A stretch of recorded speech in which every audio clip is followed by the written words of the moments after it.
समुद्र के किनारे बसे शांत कस्बे नीलकुंज में 10 साल का एक बेहद संवेदनशील और नरम दिल वाला बच्चा रहता था, कृषव। कृषव की बनिया बहुत छोटी थी। उसके माता पिता अविनाश और सुप्रिया, जो उसे बहुत प्यार तो करते थे, मगर अपने कामों में इतने व्यस्त हो चुके थे कि समय जैसे उनसे रूठ गया था। सुबह अविनाश ऑफिस भागते, रात को लौटकर लैपटॉप और मोबाइल में खो जाते। कृषव जब भी कुछ पूछता या बात करना चाहता, हर बार वही 3 शब्द उसके कानों में चुभते। कृषव, अभी नहीं, बाद में। धीरे धीरे वो बात करना छोड़ बैठा, हंसना भी कम हो गया, लेकिन उसके अंदर एक छोटी सी टीस हमेशा धड़कती रहती। क्या कोई मुझे सच में सुनता है? एक शाम सुप्रिया ने आवाज लगाई, कृषव, खाना तैयार है बेटा, जल्दी आ जाओ नहीं तो ठंडा हो जाएगा। लेकिन पूरे घर में सिर्फ खामोशी थी, इतनी गहरी कि अचानक सुप्रिया को बेचैनी सी होने लगी। वो उसके कमरे में दौड़ी। कमरा खाली था, बस मेज पर एक मुड़ा हुआ कागज। उनके हाथ कांप गए। उन्होंने चिट्ठी खोली। मम्मी पापा, मैं प्रियांश के घर जा रहा हूँ। वहाँ सब मुझसे बात करते हैं, मुझे सुनते हैं। मुझे अच्छा लगता है जब कोई मेरे सवालों का जवाब देता है। मैं बुरा बच्चा नहीं हूँ, बस मुझे थोड़ा प्यार चाहिए। कागज जमीन पर गिर गया। सुप्रिया वहीं बैठ गई और फूट फूट कर रोने लगी।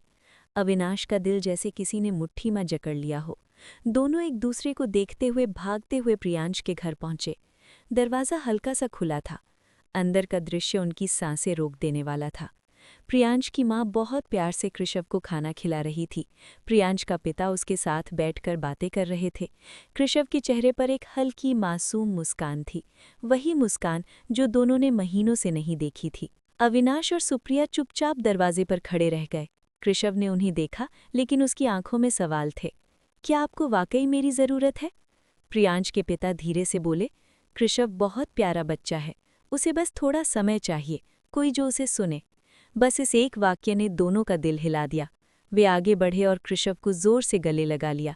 सुप्रिया की आवाज़ कांप रही थी, बेटा, हमें माफ़ कर दो, हम तुम्हें समझ नहीं पाए, लेकिन अब ऐसा दोबारा नहीं होगा। कृषव कुछ पल चुप रहा, फिर उसने अपने दोनों छोटे हाथ माता पिता की पीठ पर रख दिए, जैसे कह रहा हो, ठीक है, मैं फिर से भरोसा कर रहा हूँ। उस एक आलिंगन ने टूटे हुए रिश्ते की सभी दरारें धीरे धीरे भरना शुरू कर दी।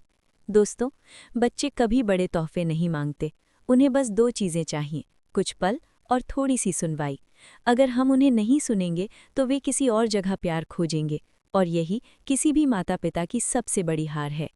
अगर आपको ये कहानी पसंद आई हो तो इसे लाइक करें, शेयर करें, और ऐसी ही दिल छू लेने वाली कहानियों के लिए हमारे चैनल इंस्पायरिंग मॉरल स्टोरी को सब्सक्राइब करना ना भूलें। धन्यवाद।